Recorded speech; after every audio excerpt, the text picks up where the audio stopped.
Donc, euh, ce petit déjeuner, très rapidement, en quelques minutes, s'inscrit dans la campagne Ville apaisée, quartier à vivre. Cette campagne a été initiée par Rue de l'Avenir, par le réseau Vélo et Marche, au départ Club des villes et territoires cyclables et marchables, rejoint par la FUB, France Nature Environnement et la FNAUT, pour encourager les villes à quelques engagements qui se traduisent dans un manifeste qui est proposé à la signature de collectivités, mais également d'associations, sur des objectifs assez simples pour rendre une ville plus apaisée à travers les mobilités, l'aménagement. Donc, je passe assez rapidement puisque tous ces documents sont déjà diffusés et assez connus. Le manifeste encourage, et là, une collectivité qui vient signer euh, à quelques engagements ou quelques intentions sur une dizaine de mesures permettant d'apaiser progressivement la ville, souvent sur une certaine durée, y compris avec des sujets tels que le végétal, tels que le commerce, des sujets un peu qui dépassent maintenant uniquement les espaces publics, mais qui accompagnent les préoccupations d'aujourd'hui. Combien et quelles collectivités et associations ont déjà signé ce manifeste? Eh bien, à ce jour, 64 collectivités qui apparaissent en bleu sur cette carte, dont Chartres, bien sûr, 18 associations d'ampleur nationale, euh, et plus d'une centaine d'associations locales réparties sur l'ensemble du territoire. Donc, ce nombre de signataires augmente progressivement, pas toujours aussi vite qu'on le souhaiterait, mais depuis 2023, on arrive quand même déjà à un réseau de villes, à un réseau d'associations assez conséquent autour de ces engagements pour une ville apaisée, des quartiers à vivre.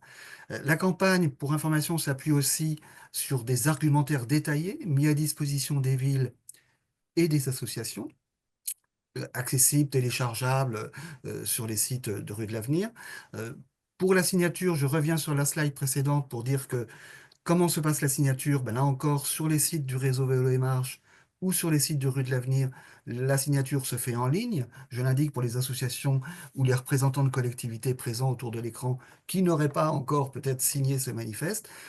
Pas d'engagement financier particulier, une signature sur un formulaire qui permet, avec le texte qui est exposé, ben, de soutenir cette campagne et de s'engager dans la démarche collective. La campagne se traduit par des petits déjeuners, comme celui d'aujourd'hui, par des visites de terrain. Euh, Anne-Laure nous parlera de la prochaine visite organisée dans les prochaines semaines à Avignon. Et puis elle se traduit aussi au cas par cas par des groupes de travail qui réunissent des personnes, par exemple là en 2024, quelques personnes de l'association ADAV des Hauts-de-France se sont joints à quelques personnes de Rue de l'Avenir pour réaliser un guide qui s'est intitulé À pied et à vélo, mieux se comprendre, pour une cohabitation vigilante et bienveillante. Donc on développe là, ce sont des petits groupes qui se mettent en place et qui, sur quelques mois, ont un objet et produisent une ressource à disposition des signataires de la campagne. Donc, les signataires se forment en réseau. Là, je passe très rapidement pour ne pas étendre. Un réseau de collectivités, un réseau d'associations, et parmi les différentes activités, le petit déjeuner de Chartres que l'on va aborder aujourd'hui. Mais je passe la parole à Anne-Laure pour une présentation de la prochaine visite apprenante d'Avignon. Anne-Laure, Oui, bonjour à tous et à toutes et merci pour votre présence ce matin. Nous avons le plaisir de vous annoncer déjà les dates du prochain voyage d'études. Ces journées elles auront lieu les 19 et 20 mai prochains. Donc c'est la ville d'Avignon qui nous accueillera. Je vais vous mettre le lien du programme dans le chat. L'objectif de ces visites, c'est d'illustrer à travers des retours d'expériences concrets comment les collectivités œuvrent pour des villes apaisées et pour le développement des mobilités actives.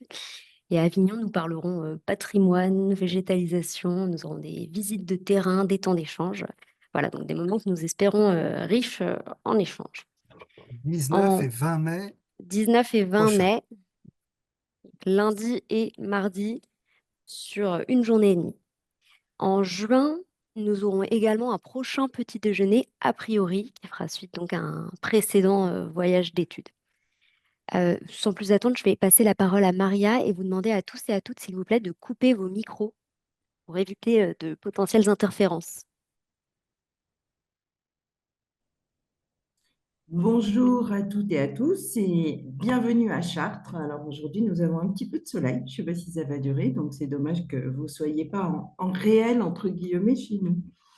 Donc, Maria Gebli-Chedville, maire adjointe à la ville de Chartres, vice-présidente du réseau Vélo et Marche et présidente de Méa Vélo. J'espère que tout le monde connaît Méa Vélo, notamment. Chartres, Vincent, si tu peux nous mettre juste la première photo que tu avais prévue. Alors moi, je suis désolée, j'avais prévu, excusez-moi, quelques photos, notamment avant, après, parce que je trouve qu'une image, c'est 1000 mots. Et malheureusement, je ne peux me connecter avec mon ordinateur de la mairie et ma DSI n'étant pas là, donc je ne pourrais pas, mais je pourrais vous les envoyer ultérieurement si pour ceux qui le souhaitent, hein. Donc voilà, Chartres, on aperçoit, je demande à Vincent de mettre cette photo parce qu'on aperçoit la cathédrale que tout le monde, je pense, connaît, qui est classée au patrimoine mondial de l'UNESCO, la première cathédrale qui a été classée au patrimoine mondial de l'UNESCO.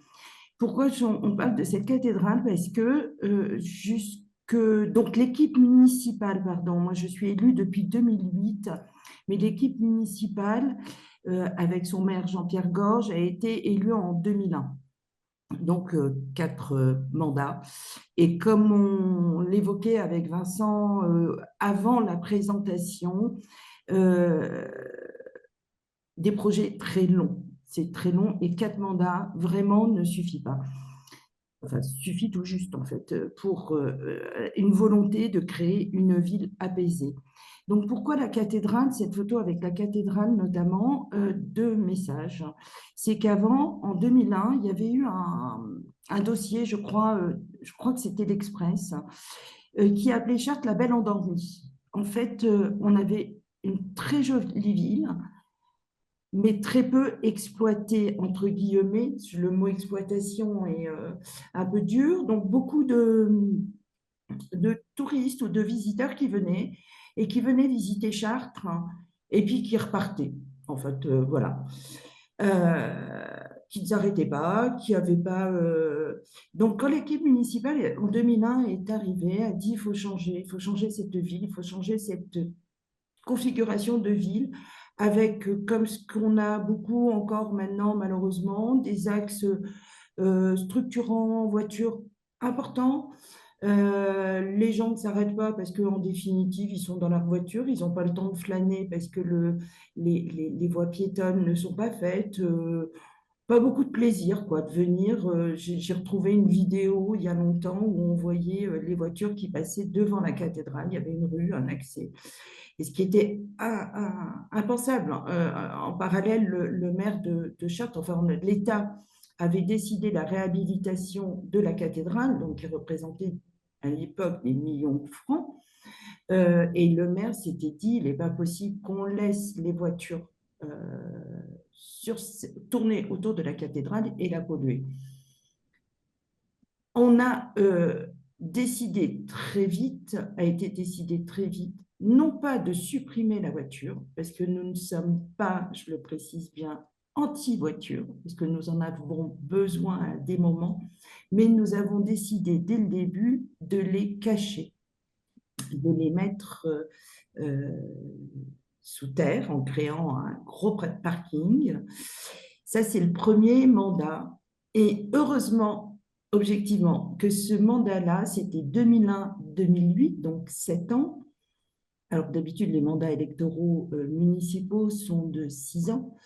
Et en fait, en parallèle, il y avait les élections présidentielles. Donc, il ne pouvait y avoir des élections présidentielles en même temps que des élections municipales. Et heureusement que cette équipe a gagné une année parce que les travaux du cœur de ville et de ce parking qui a vraiment, je ne sais pas si les gens connaissent Chartres, mais peut-être j'ai vu qu'il y avait beaucoup de rambolitains, pour ne pas faire d'erreur. Il y avait notamment une place qu'on appelle la place des Éparts, où vous aviez le boulevard Châle, où c'était un défilé continu de voitures, des voitures garées. Alors ça, c'est notamment une des photos que j'avais prévu de vous montrer, garées de part et d'autre. Et oui, je voulais l'ancienne, voilà. J'avais une ancienne photo, ce boulevard. Donc en dessous, il faut s'imaginer qu'aujourd'hui, il y a un parking.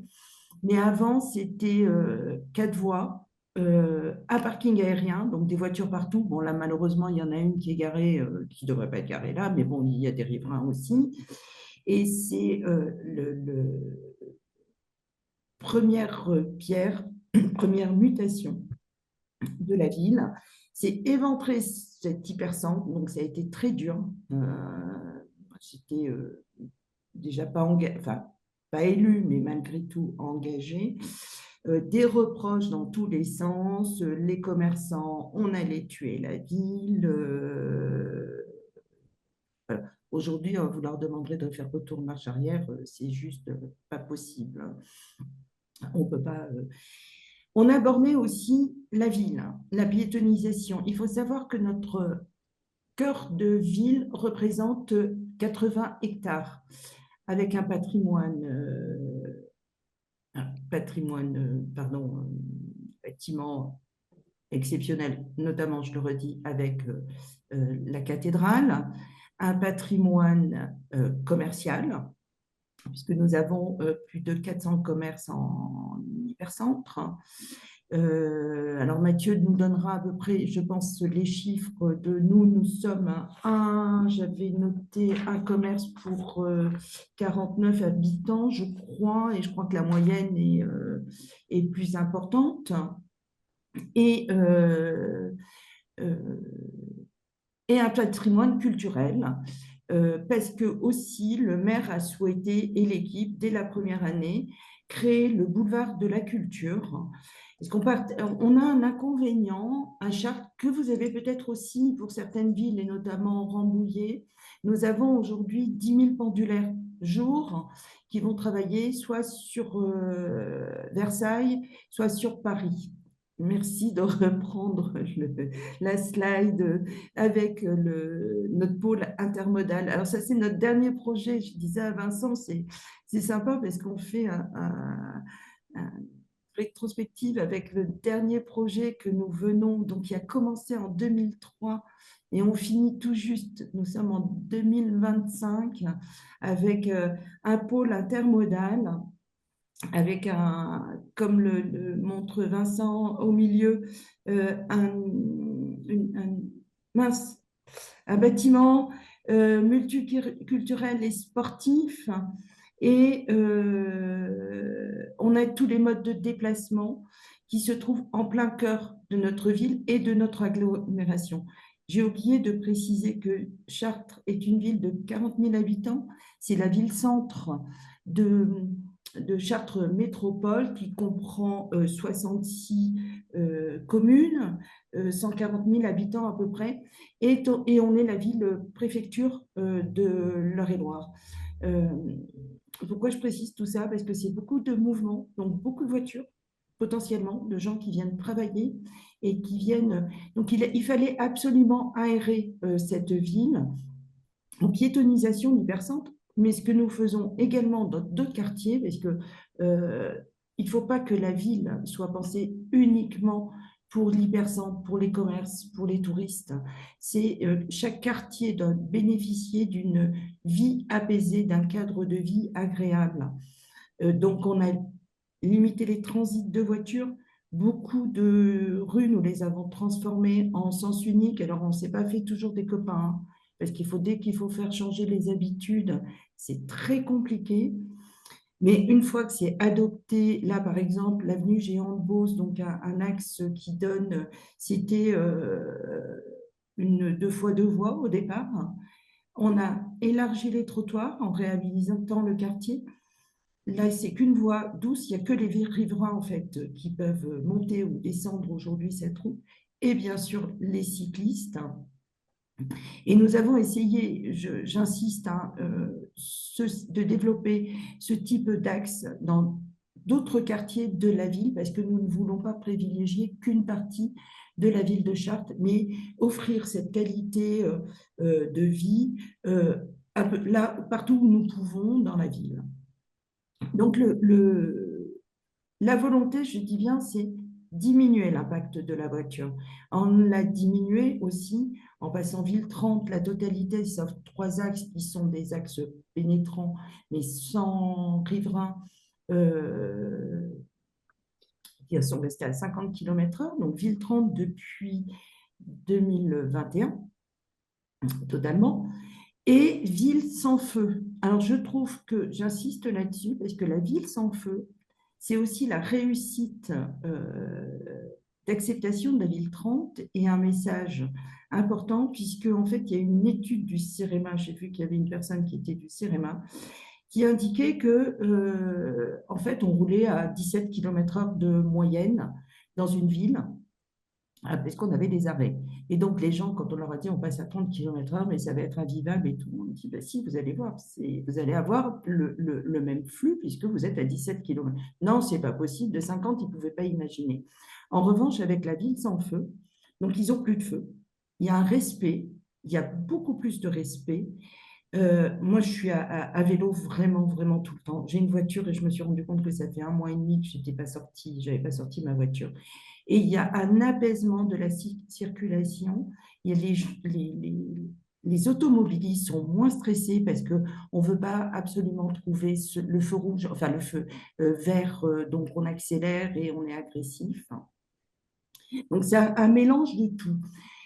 Et la photo aussi qui indique que Camille, c'est la culture, parce que notre crainte avec nos 10 000 pendulaires jour, c'est que Chartres devienne une ville dortoir. Donc, on a créé le boulevard de la culture avec un cinéma, une médiathèque, un théâtre à l'italienne, un café-théâtre, des sculptures dans la ville, un nouveau pôle administratif. Il faut faire vivre vos cœurs de ville. Il faut absolument donner de l'attractivité. Alors, pour aller au théâtre, pour aller dans les commerces, avoir de la végétalisation. Le vert, ben, bien sûr que ça apaise aussi vos villes, créer des espaces verts. Et toutes les démarches administratives, on voit derrière la statue notre pôle administratif qui réunit tous les services de l'agglo, je ne parle pas que de la ville, pour faire vivre au maximum de gens dans votre cœur de ville, dans les cœurs de ville.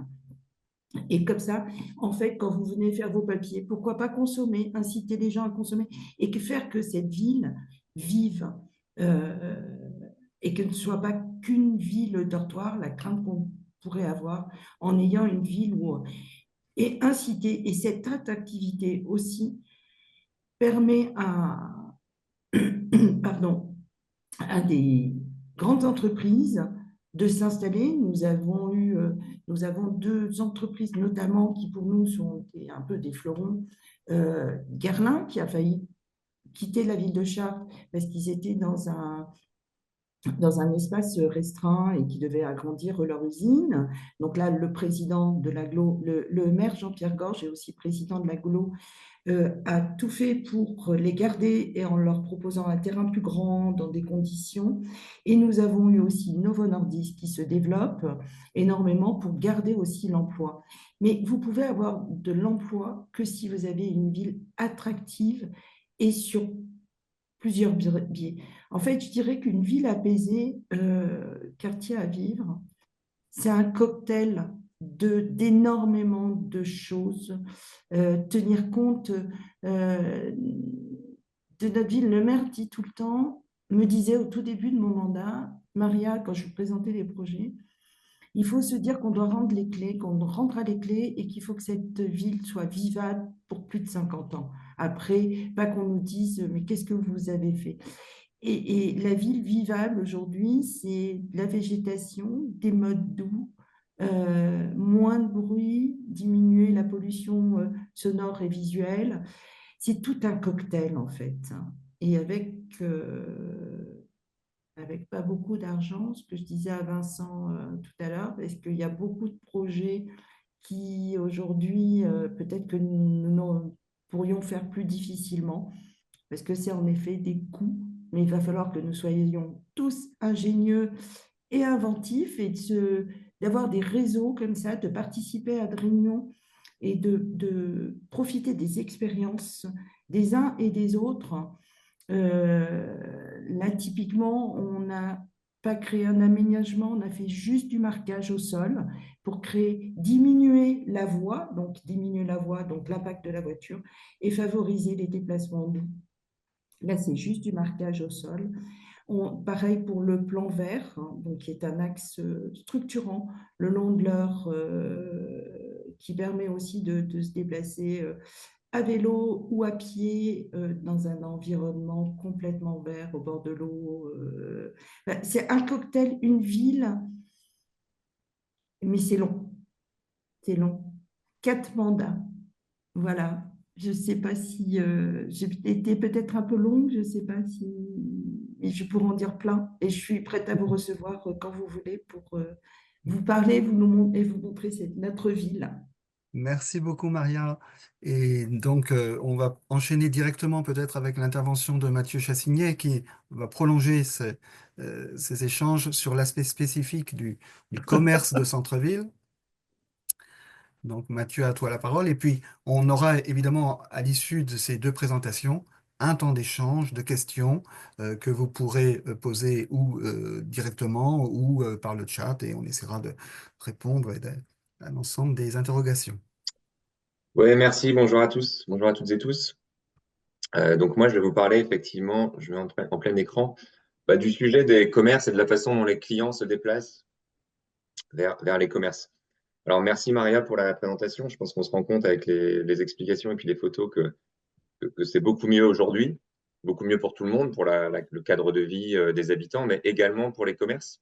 Et pour autant, Maria l'a dit, ça a été un point de friction. Les commerçants se sont opposés, ont été très inquiets au démarrage. Et ça, c'est quelque chose qu'on remarque partout, dans toutes les villes. Ce n'est pas spécifique à Chartres. Je pense que vous le vivez tous dans les villes où vous habitez. Dès lors qu'il y a un projet de transformation de l'espace public, les commerçants sont frileux, les commerçants s'opposent la plupart du temps et arrivent à faire annuler les projets ou parfois réduire le niveau d'ambition initial. Donc, c'est dommage. D'autant plus que ce n'est pas basé sur des faits ou sur une connaissance réelle de ces phénomènes et de la façon dont les clients se déplacent ou ce qu'ils souhaiteraient, mais c'est vraiment basé sur des ressentis personnels de la part des commerçants. Alors, ce qu'il faut dire quand même, c'est qu'aujourd'hui, le constat, c'est qu'on est sur des centres-villes qui sont en difficulté. Ici, j'ai représenté l'évolution du taux de vacances commerciales dans les villes françaises, donc le pourcentage de vitrines vides qui a beaucoup augmenté, notamment sur la décennie 2010. Ça a augmenté beaucoup partout, et en particulier dans les villes petites et moyennes. Et même s'il y a un semblant d'amélioration en 2022, les chiffres sont repartis à la hausse depuis. Donc, face à ces difficultés sont liées, on le sait, hein, essentiellement à la multiplication des zones commerciales périphériques, qui sont sans doute beaucoup trop nombreuses en France, et puis plus récemment, la concurrence du e-commerce. Et donc, face à ce constat d'une difficulté, en fait, il y a un petit peu des deux écoles. Il y a certaines personnes qui pensent qu'elles vont réussir à redynamiser les centres-villes en facilitant la circulation et le stationnement automobile. Et puis, il y a d'autres personnes qui pensent qu'au contraire, il faut proposer des espaces de meilleure qualité avec de la végétation, avec davantage de place aux piétons, etc. Et en fait, on ne peut pas faire les deux. On est obligé de choisir l'un ou l'autre, puisqu'on ne proposera pas des espaces de meilleure qualité si on ne repense pas la place de la voiture.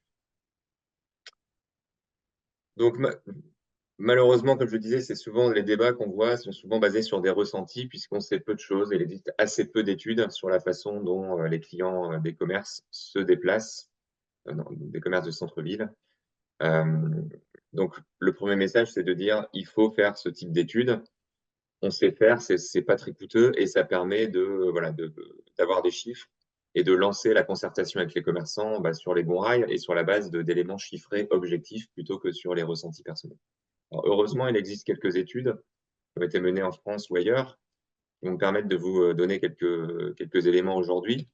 Et notamment, moi, j'observe que toutes ces études aboutissent systématiquement aux 4 mêmes résultats, que ce soit dans des petites, des moyennes, des grandes villes, on a toujours les 4 mêmes résultats. Je vais les détailler ensuite, mais un, c'est la plupart des clients vivent en fait à proximité. Le deuxième constat, c'est que la plupart des clients viennent à pied ou en transport collectif et assez peu viennent en voiture. Le troisième constat, c'est que quand on interroge les clients sur ce qui leur donnerait envie de venir plus souvent consommer en centre-ville plutôt qu'en périphérie, eh ben, ils réclament des espaces qui sont apaisés, avec moins de voitures. Et le quatrième constat, qui est sans doute le plus important, c'est que les commerçants, en fait, se trompent, connaissent mal la mobilité de leurs clients et surestiment systématiquement le poids de la voiture parmi leurs clients. Donc maintenant, si je détaille ces 4 constats avec des chiffres réels issus d'enquêtes. Donc, le premier, donc la plupart des clients vivent à proximité. Donc, ce graphe, ce schéma-là, produit par le CEREMA, issu des enquêtes locales du CEREMA, représente bien les choses, que ce soit dans les grandes agglomérations en haut ou dans les villes moyennes en bas. En fait, la plupart des gens font des achats près de chez eux. Les résidents de la ville-centre consomment très majoritairement dans la ville-centre. Les résidents de la périphérie consomment très majoritairement dans la périphérie, que ce soit pour de l'alimentaire ou pour autre chose. Et c'est vrai également, même si dans une moindre mesure, mais dans les villes moyennes. Donc, on consomme près de chez soi. Ici, c'est des résultats d'enquête de terrain. Donc, on envoie des enquêteurs dans les rues commerçantes le samedi ou en semaine et on interroge les personnes qui passent sur comment ils sont venus, d'où ils viennent, etc. Et on voit que dans ces 2 exemples-là, par exemple, dans le centre-ville de Lille, vous avez 63% des clients des commerces qui habitent la ville de Lille. À Nancy, vous avez 57% des clients qui habitent la ville de Nancy. Et si on s'intéresse à des villes un peu plus petites, donc ici, c'est une très bonne enquête qui a été menée en Suisse dans 6 villes moyennes qui comportent entre 20 et 40 000 habitants. Eh bien, on voit de la même manière qu'entre la moitié et 2/3 des clients des commerces, donc en orange ici sur ce graphique, habitent la même commune. Donc, une clientèle vraiment de proximité. Alors, de fait, enfin, ce deuxième constat découle un peu du premier, finalement. Comme c'est une clientèle de proximité, eh ben, la plupart des clients viennent à pied, puisqu'ils viennent d'un périmètre très proche. Et à nouveau, si je reprends des chiffres d'enquête réels, donc à Lille, ici, on a 42% des clients des commerces de centre-ville qui viennent à pied. En deuxième, on a les transports en commun avec 21% plus 7% pour le train. Et la voiture ne représente que 21%. Sur Nancy, on retrouve des résultats assez similaires avec 39% de marche, un petit peu plus de voitures, évidemment, parce que la ville étant un peu plus petite, un peu moins dense. Et puis une part du vélo assez importante ici avec 13%. Alors, dans des petites villes, des plus petites villes, ici Cahors, 19 000 habitants, on retrouve un peu les mêmes constats avec la voiture qui reste en dessous de 50%, avec 44% ici, et qui est finalement égalité avec la marche. 44% également. En fait, on se rend compte, donc ici, je vais placer sur un graphique la part de la voiture parmi les clients en fonction de la taille de la ville, et on voit qu'il y a une corrélation qui est très nette, qui est très forte, avec à droite Paris, où vous avez autour de 4-5% des clients qui utilisent la voiture pour se rendre dans les commerces. Et puis à gauche, la plus petite ville sur laquelle on a des résultats, Saint-Omer, 12 000 habitants dans le Pas-de-Calais, où vous avez 60% d'utilisation de la voiture. Mais on se rend compte que dès qu'on passe finalement, dès qu'on arrive au niveau de Cahors à peu près, dès qu'on dépasse les 20 000 habitants, alors la part de la voiture descend en dessous de 50%. Et puis, parmi le groupe des villes, là, Rouen, Nancy, Lille, Nantes, on est autour de un quart, un tiers maximum, quoi, sur des villes de 100 à 200 000 habitants.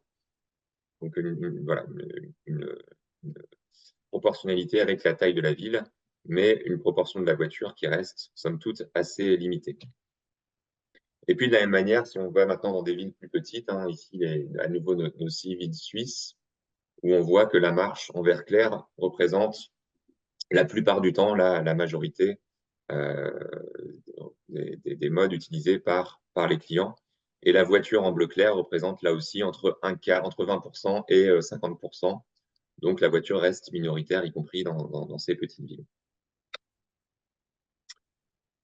Alors maintenant, si on interroge de manière plus qualitative les clients sur qu'est-ce qui vous donnerait envie de venir plus souvent consommer dans le centre-ville. Donc il y a différentes enquêtes qui ont testé cette question-là. Alors notamment ici à Lyon, par exemple, Et donc, on pose la question de cette manière-là, qu'est-ce qui vous donnerait envie de venir plus souvent? Et puis, on propose tout un tas de modalités possibles, plus de végétation, des trottoirs plus larges et moins encombrés, ou pourquoi pas une circulation et un stationnement automobile plus facile. Et en fait, on se rend compte que seule une minorité de clients réclament finalement plus d'espace pour la voiture. Donc, c'est les 20% qu'on voit ici en vert sur je voudrais une circulation et un stationnement automobile plus facile. Et puis 80% finalement ici réclament moins de voitures avec de la végétation qui est toujours très, très, très demandée, avec des trottoirs plus larges, moins encombrés, avec des nuisances réduites pour le trafic motorisé. Donc, pour faire tout ça, finalement, il faut réduire la place de la voiture, puisque même pour planter des arbres ou mettre de la végétation, eh ben, il faut nécessairement s'interroger sur la place de la voiture. C'est là-dessus qu'on a des marges aujourd'hui en ville. Alors, sur l'île, on est un peu sur les mêmes résultats. Ici, on a en l'occurrence, non pas 20, mais 23% de clients qui réclament un meilleur stationnement ou une meilleure circulation automobile. Et puis, à nouveau, 3/4 des clients qui réclament autre chose, avec à nouveau la végétalisation qui est pas mal demandée, des meilleurs transports collectifs ou encore des trottoirs qui soient plus praticables.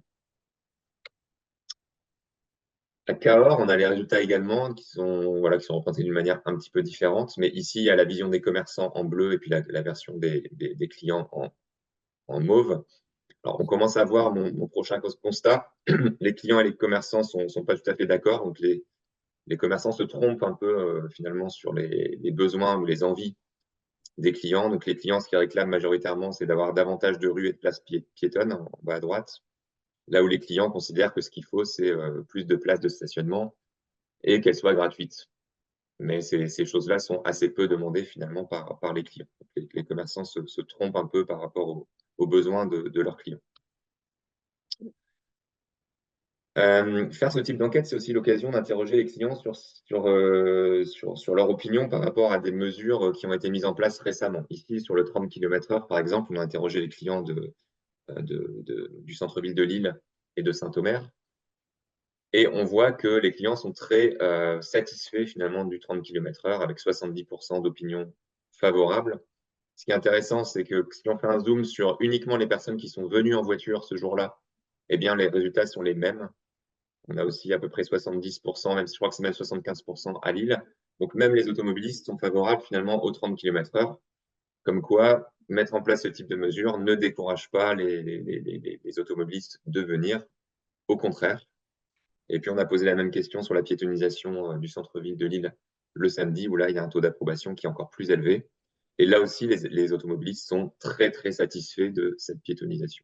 Donc, il ne faut pas croire que ce type de mesure va juste uniquement plaire aux piétons, entre guillemets, et déplaire aux automobilistes. Alors, le quatrième constat, je disais que c'était le plus important sans doute. Donc, les commerçants surestiment le poids de la voiture parmi leurs clients. Ils la surestiment même très fortement, puisque ce qu'on regarde ici, c'est à gauche ce que croient les commerçants, et à droite, c'est la réalité. Donc, à droite, c'est la façon dont les clients se déplacent réellement, issu de l'enquête. Et à gauche, c'est ce que croient les commerçants. Donc, les commerçants imaginent que 77% de leurs clients viennent en voiture, là où la réalité, c'est 35%.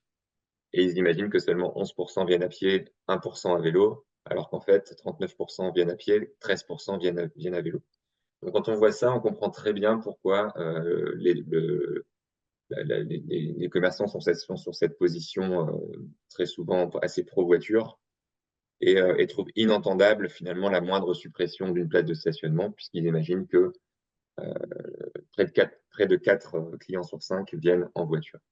Mais en fait, c'est basé sur une méconnaissance de la situation réelle. Donc, ça veut dire qu'il faut faire des enquêtes pour pas avoir ces débats stériles et très passionnés entre finalement l'équipe municipale et les commerçants du territoire.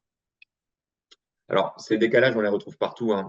On les retrouve sur des enquêtes ici, comme à gauche à Bruxelles, où les commerçants pensaient que 52% des clients venaient en voiture, là où en réalité c'était 11%. On le retrouve également à Berlin, où en orange, c'est la vision du commerçant, en bleu, c'est la réalité. Donc, ils surestiment de 15 points l'utilisation de la voiture parmi leurs clients et ils sous-estiment tous les autres modes de déplacement finalement. On en trouve d'autres en Autriche, on en trouve d'autres à Rouen. Enfin voilà, il y a une multitude de cas où on a pu mesurer via cette enquête miroir ce décalage. Alors ça, c'est le constat. Maintenant, on pourrait dire, bon, finalement, les automobilistes sont minoritaires, mais se priver de, même si c'est 20%, se priver de 20% des clients, ça reste quand même trop et ça va mettre en difficulté les commerces, malgré tout. Donc, plusieurs réponses à ça. La première, c'est qu'il ne faut pas croire que les gens sont dans des cases. Il y a des automobilistes, il y a des piétons, il y a des utilisateurs de transport collectif. On est tous un peu tout ça à la fois. Et en fait, on jongle entre les différents modes de déplacement. Ici, sur l'enquête lilloise, on a demandé aux gens qui nous ont dit je suis venu en voiture, bah, est-ce que parfois vous venez autrement qu'en voiture? Eh bien, en fait, oui. Il y a seulement 13% des gens qui sont venus ce jour-là en voiture qui ne viennent que en voiture et jamais autrement. Donc, autrement dit, 87% des automobilistes, entre guillemets, eh bien, viennent aussi parfois autrement qu'en voiture. Donc, ça relativise finalement sur la perte potentielle de clients si on contraint davantage la voiture. Autre chose, c'est que tout ça, ce sont des vases communicants.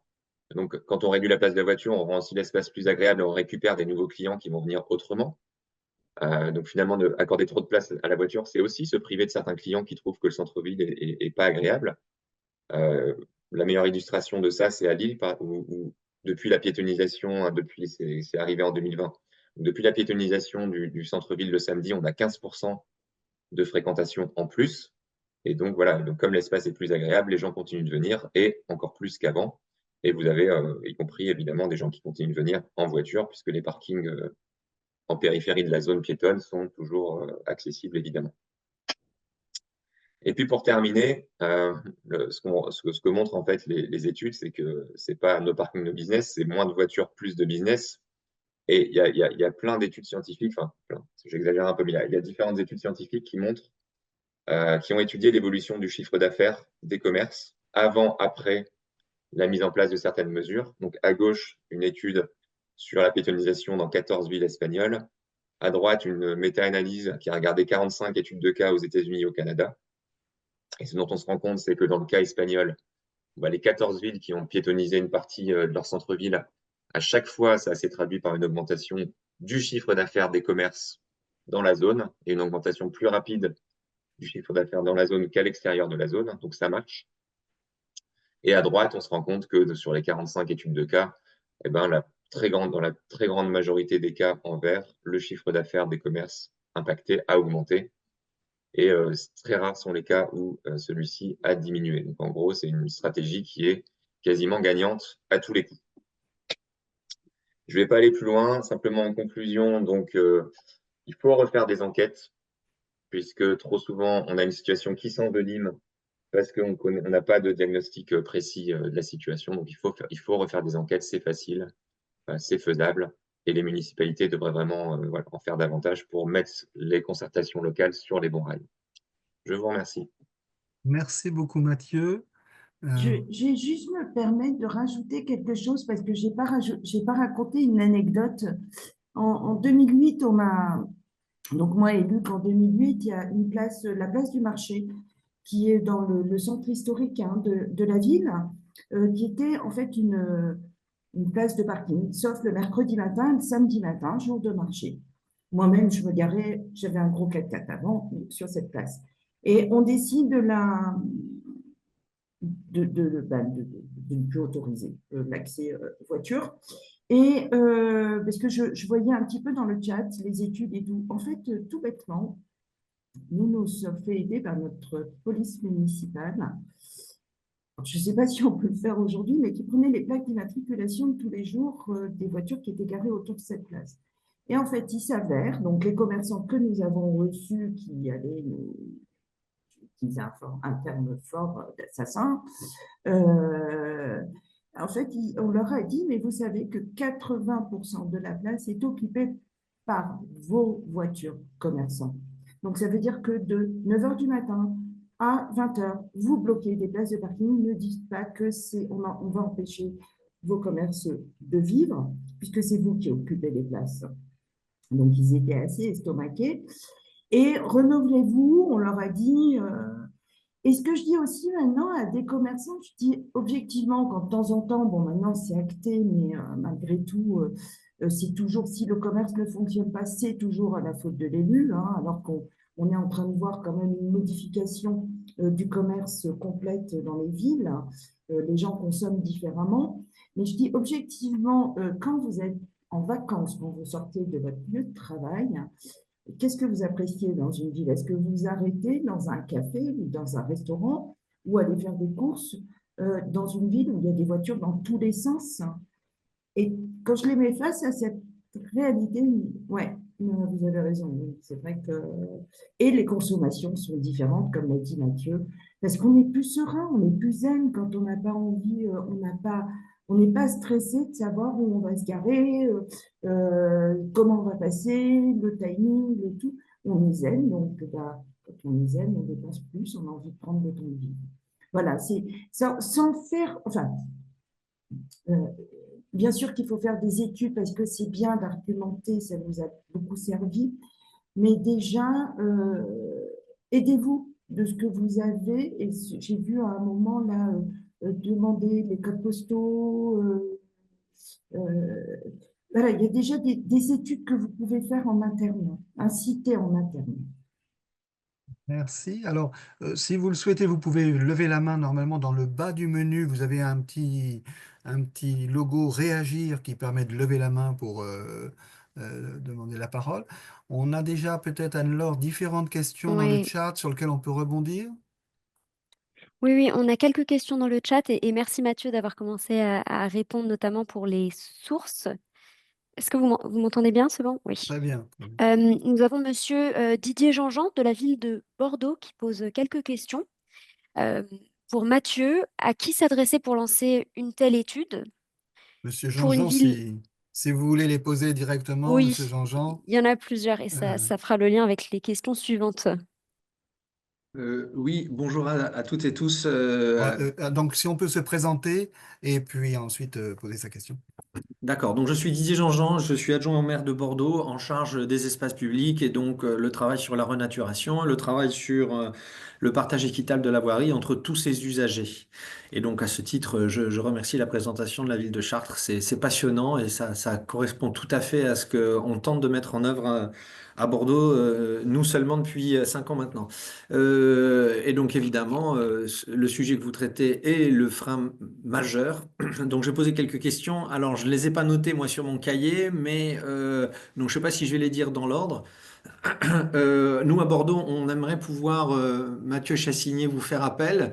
Est-ce que vous pourriez nous dire comment on peut lancer une telle étude à Bordeaux? Et je me posais la question de savoir si c'était pertinent de faire une étude sur la ville de Bordeaux, parce qu'en fait, on a plusieurs petits centres qu'on travaille indépendamment des uns des autres. Et je me demandais de la pertinence de travailler plutôt sur un site que sur la ville. Voilà, c'était la première question. Ouais, bonjour Didier, merci pour la question. Oui, il vaut mieux travailler par quartier parce que ce qui est important, c'est non pas que l'étude, mais c'est aussi l'étude est un prétexte à mettre autour de la table les personnes également. Donc, travailler avec les unions commerciales, si elles sont par zone, et puis les chiffres ont besoin d'être par zone, puisque d'un Oui, on quartier à l'autre, on va verra avoir pour faire un un, travail collectif. un tissu commercial qui Bien. va être différent, des modes de déplacement qui vont être aussi différents. On a accès à une offre de transport qui va être un peu différenciée. Donc, il faut faire D'accord. des études par quartier, OK. Mm. en associant bien en amont les Merci. commerçants Allez, bon rendez-vous pour toi. et en. Si on peut couper le micro quand on ne prend pas la parole, ça serait parfait. Marivonne, si tu peux couper ton micro, parce qu'on entendait ta communication téléphonique. Voilà. J'ai anticipé quelque chose, excusez-moi. Donc oui, pardon, faut refaire par quartier parce que voilà, puis après ça permet de phaser aussi dans le temps. Une enquête à l'échelle d'une ville entière n'aurait pas forcément de sens, il faut que ce soit vraiment localisé. Il y a Bruxelles qui fait un travail assez remarquable, ça s'appelle le Hub Bruxelles, où ils ont divisé la ville en une trentaine ils appellent ça des cellules commerçantes. Et en fait, ils mettent à jour très régulièrement un espèce de diagnostic où ils vont recenser vraiment chaque magasin. Est-ce qu'il est occupé? Est-ce qu'il est vide? Quel type de magasin c'est? Est-ce que c'est du service à la personne? Est-ce que c'est c'est de l'habillement, etc. Et ils refont tous les 3-4 ans de la même manière une enquête de terrain, qui leur permet d'avoir des choses sous forme d'un baromètre finalement qui évolue un peu constamment. Et ça, c'est super intéressant parce que ça leur permet aussi de relier assez directement les politiques aux résultats en regardant, par exemple, l'évolution de la vacance commerciale ou l'évolution du tissu commercial qui peut être modifié par des politiques publiques. Et je crois que peut-être Maria, sur Chartres, vous avez agi un peu de cette façon-là pour mieux connaître l'occupation du commerce local. Tout à fait. Bien que, comme vous pouvez le constater tous dans votre ville, dans vos villes, pardon, il y a une grosse modification ces derniers temps quand même, hein. Vraiment se poser les questions, comment sera la ville de demain? Je pense que ça, c'est un sujet qu'il faudra aussi traiter quand même, au niveau des styles de commerce. Merci. Les chiffres ne sont pas très bons et ce n'est pas dû au fait qu'on ait fait un centre-ville piéton, bien au contraire. Alors, pour les questions dans l'ordre, Frédéric Errand, puis Abel Guggenheim ont demandé la parole. Présente une petite. Frédéric, on ne t'entend pas? Ton micro peut-être ou quelque chose? Non, ça passe pas là. Peut-être, en attendant, on peut prendre une autre question du chat. Monsieur. Désolé. Oui, on va prendre Abel. Désolé, Frédéric. Peut-être à côté du micro, il y a une petite flèche qui permet peut-être de sélectionner le bon micro. Et Abel, si tu veux en prendre la parole. Moi, je veux bien, on m'entend?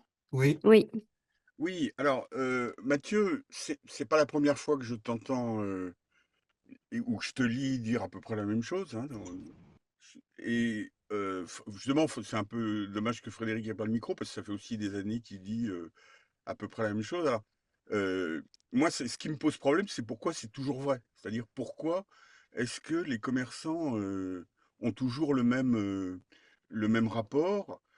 Et qu'est-ce qu'on pourrait faire pour faire en sorte que ça change et pas uniquement, puisque en gros, enfin, je vais pas dire Frédéric et toi, vous parlez un peu dans le vide, c'est-à-dire, non, pas en circuit fermé.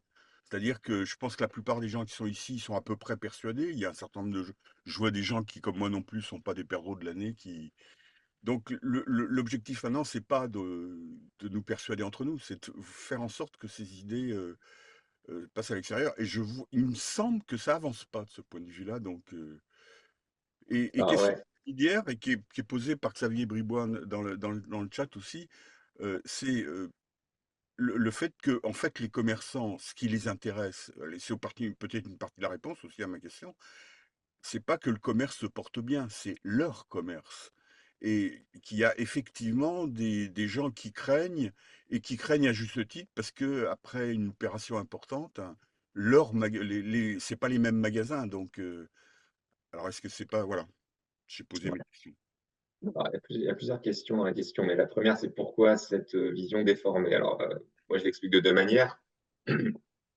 La première manière, enfin, la première explication pour moi, c'est que les commerçants eux-mêmes se déplacent beaucoup en voiture. Et donc, on a tous tendance un peu à projeter notre cas personnel, à croire que tout le monde fait un peu comme nous. Si on se déplace à vélo, penser que beaucoup de gens se déplacent à vélo, enfin, bon, en tout cas, surestimer les gens qui se déplacent à vélo. Et il y a des études qui le montrent, hein, sur la surestimation par les commerçants du mode de transport utilisé par le client. Et bien, en fait, il y a une étude qui a été menée à Berlin qui montre que les commerçants qui eux-mêmes sont automobilistes surestiment encore plus la part des automobilistes parmi leurs clients. Et puis, les commerçants qui sont cyclistes surestiment eux-mêmes la part des cyclistes parmi leurs clients. Et ceux qui sont piétons surestiment la part des piétons. Donc, on surestime tous notre cas personnel. Ça, c'est le premier élément de réflexion. Le deuxième, c'est que les clients, enfin, comment dire, les automobilistes sont assez râleurs en général. Je pense que vous l'avez tous remarqué. Et souvent, un automobiliste qui a eu du mal à se garer va le dire aux commerçants.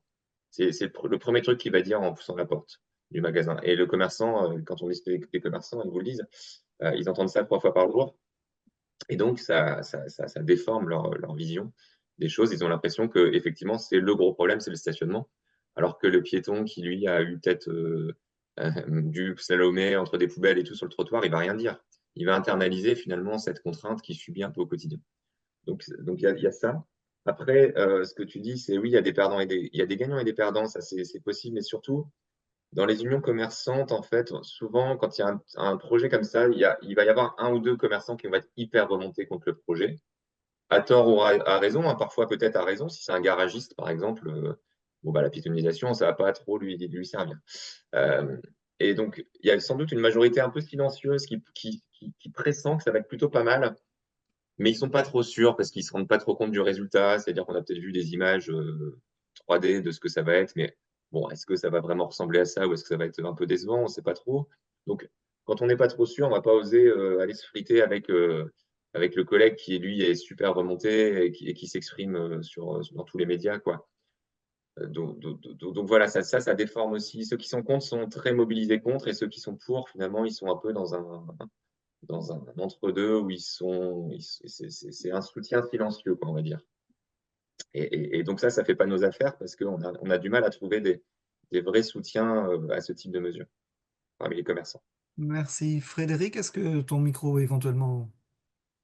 Ah mince, toujours un problème de micro là. Euh, non. Bon, Est-ce pour que l'instant, on a des questions dans le chat. D'accord. Je donne la parole peut-être à Jean. Ah, si, Frédéric, c'est bon. Non, c'est pas bon. Non. Alors, comme ça va ou C'est pas? Comme parfait, ça, c'est c'est parfait. parfait. Eh bien, ok. Merci Frédéric. Oui, Bonjour. Alors, bonjour à tous. Je peut-être suis, te présenter, voilà, pour oui, bien ceux sûr, qui ne te connaîtraient pas. j'allais le faire. Je suis enseignant-chercheur à l'université de Lille, économiste des transports et urbaniste. Et effectivement, j'ai travaillé aussi sur ces questions depuis un moment. Je confirme ce qu'a dit Mathieu à propos de la phase de diagnostic qui est préalable, absolument indispensable. Et il faut prendre le temps du diagnostic avant de foncer sur les solutions et se mettre d'accord sur le diagnostic. C'est-à-dire qu'on peut même aller jusqu'à demander un vote sur le diagnostic pour que, on puisse ensuite s'y référer quand les solutions seront abordées. Le diagnostic, il peut être consensuel, mais les solutions, elles sont toujours beaucoup plus euh, contestées, débattues. Voilà, donc se mettre d'accord d'abord sur le diagnostic et faire ce travail. Et quand notre élu de Chartres dit, voilà, on a constaté que la plupart des gens qui sur la place, ce sont les commerçants eux-mêmes, c'est un diagnostic. Ça fait partie du diagnostic et ça change tout d'éclairer les choses comme ça au départ. Voilà, deuxième remarque que je voulais faire, c'est que les commerçants, comme l'a dit Mathieu là aussi, c'est pas du tout ils sont pas homogènes. En fait, il y a toutes sortes de commerçants. Il y en a qui sont pour la piétonisation, qui ne le disent pas forcément, effectivement, d'autres farouchement contre. Il y a un peu de tout, mais il faut comprendre qui est favorable, qui l'est moins. En général, ceux qui ne le sont pas trop, ce sont ceux qui craignent que ce sera négatif. Et ça peut l'être. C'est-à-dire qu'en fait, la piétonisation, elle change en général la nature des commerces. On a plus de commerces dits euh, euh, oui, alors ils ont des expressions, les commerçants, d'impulsion, vous voyez, d'achat d'impulsion. Bon.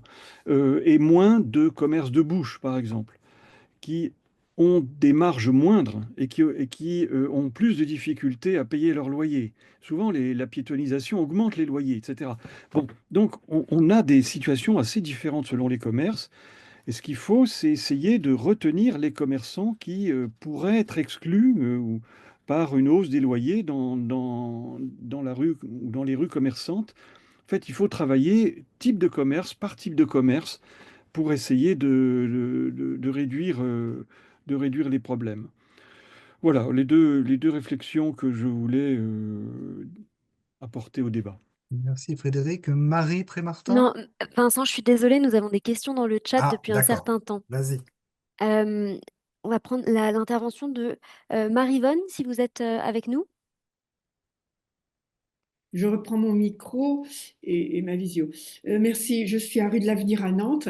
J'ai interrogé sur la piétonisation, si l'aire piétonne est très grande.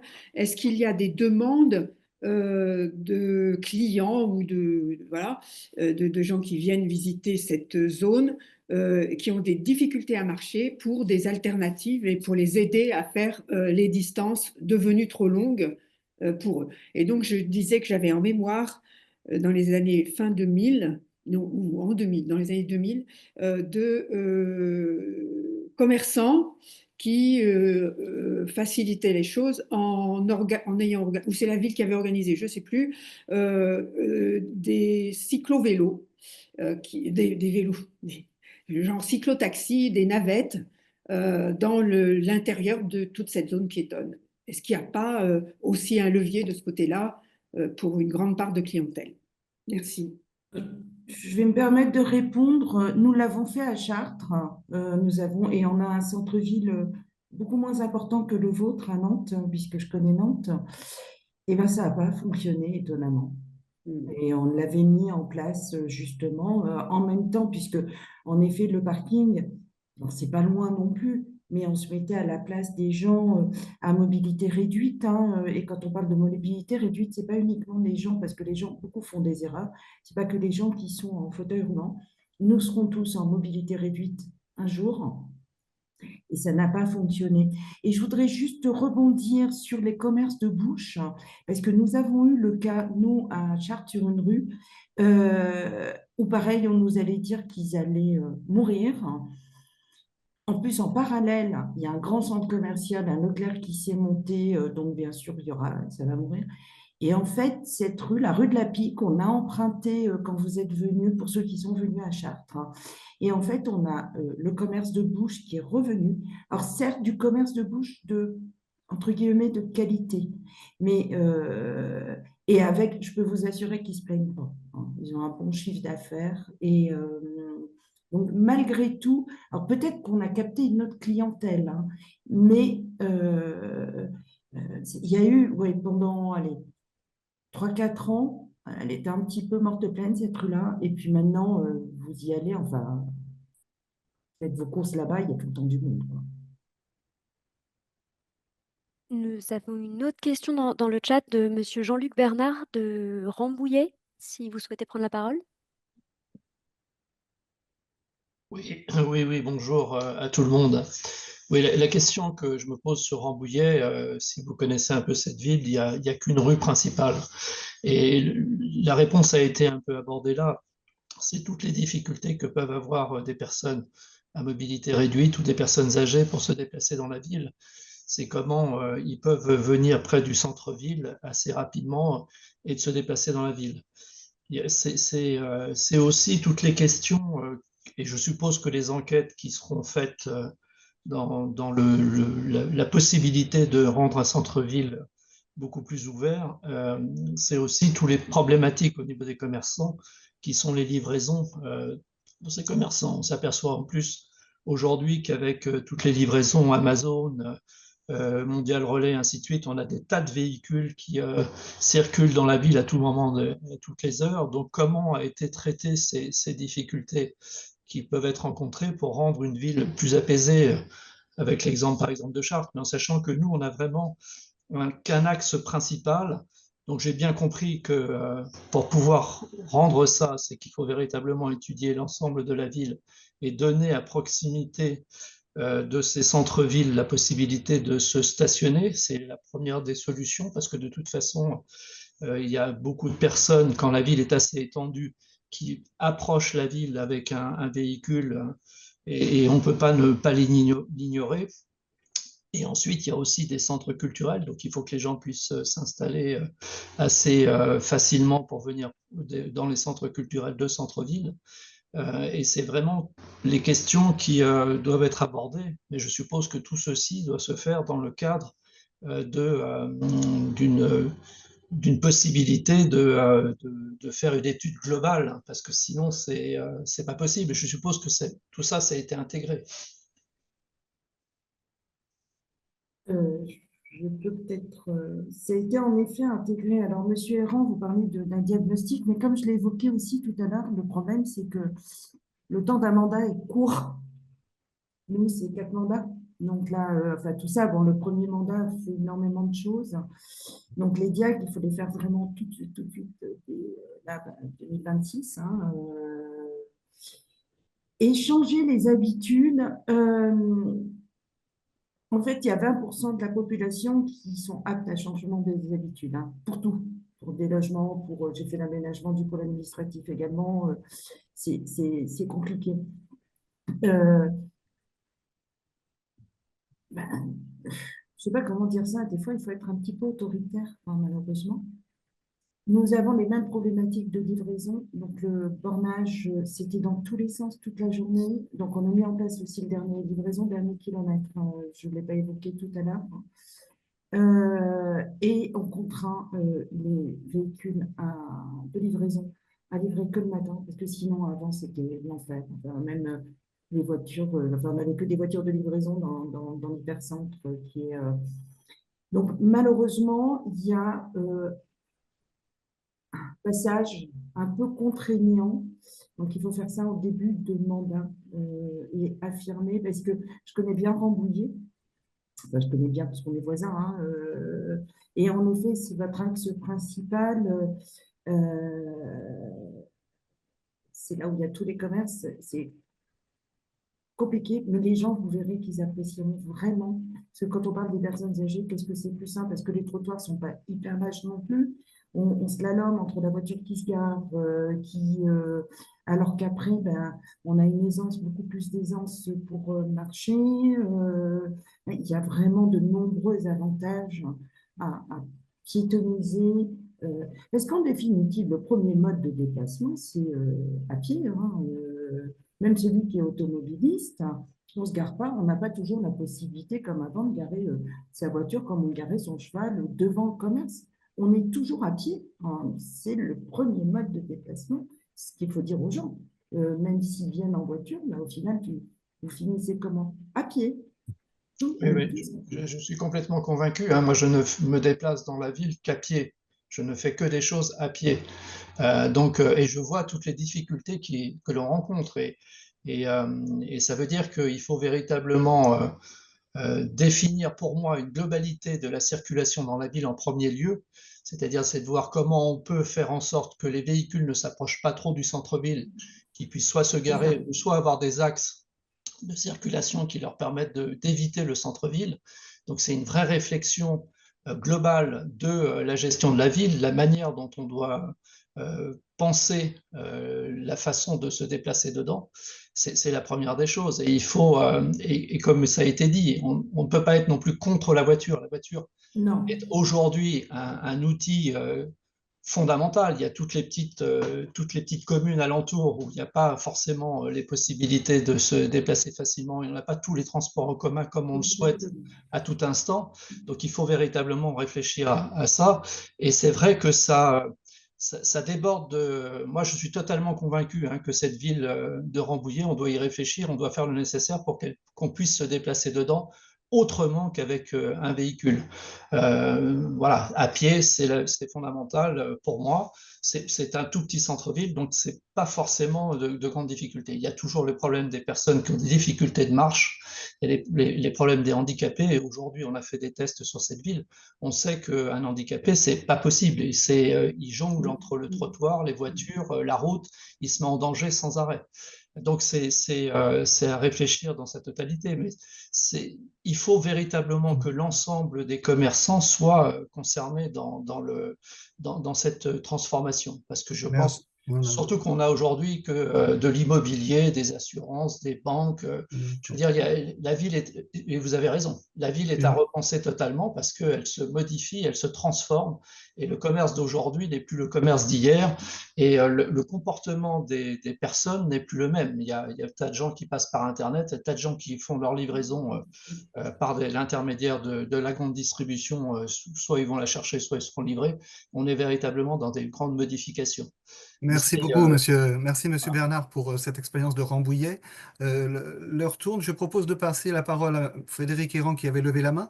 Et peut-être que nous conclurons sur si d'autres élus présents autour de l'écran, d'autres communes ont des éléments sur leur expérience locale. Frédéric? Oui, je voudrais apporter un élément supplémentaire à la réflexion. Il y a 20 ans, quand j'avais réalisé pour l'ADEME une étude sur le commerce et les modes non motorisés, comme on disait comme ça à l'époque, hein, j'avais découvert à la suite d'autres études semblables que ceux qui transportaient les charges les plus lourdes, ce n'étaient pas les automobilistes, mais les piétons, les cyclistes. C'est aussi étonnant que ça puisse paraître, Mm. c'est compliqué à expliquer, hein, ça, mais en fait, c'est parce que, disons, l'explication principale, c'est que ce sont des clients captifs, les piétons, les cyclistes. Alors que les automobilistes, pas du tout. Ils zappent, comme on dit dans le milieu, ils zappent d'un commerce à l'autre en allant très loin, etc. Et c'est pas eux forcément qui transportent les charges les plus lourdes. Et la conséquence de cette découverte, c'est qu'il faut il faut aider les piétons à transporter leurs charges, non pas avec une navette, parce que les navettes fonctionnent effectivement très mal, en général un peu partout, mais avec des solutions de portage pour les piétons, c'est-à-dire le bon vieux caddie. Et on avait proposé à l'époque de réhabiliter le caddie, vous savez, ce sac à roulettes, quoi, qu'on peut trimballer. Mais vous avez aussi des caddies qui permettent à des personnes à mobilité réduite d'être plus stables, qui sont donc à la fois des déambulateurs et des caddies. Vous avez aussi des handicycles qui permettent à des handicapés ou des personnes à mobilité réduite de continuer à se déplacer. C'est ça, c'est ces solutions-là qu'il faut développer, et non pas des navettes, et non pas un accès encore meilleur en voiture. Merci. Merci Frédéric. Alors peut-être que d'autres élus auraient quelques expériences diverses ou quelques compléments, si vous le souhaitez, prendre la parole sur ce sujet des espaces publics et de l'attractivité locale. Sinon, pas d'autres demandes de prise de parole. Sinon, Monsieur Pierre si, Duret, Saint-Julien-en-Genevois. Monsieur Duret, Oui, vous venez de Saint-Julien-en-Genevois je viens pas, j'y suis. Vous y Merci. êtes. Voilà. Chartres, 40 000 habitants, Saint-Julien, 20 000 habitants, donc transit pendulaire, 10 000. Nous, on en a à peu près 40 000.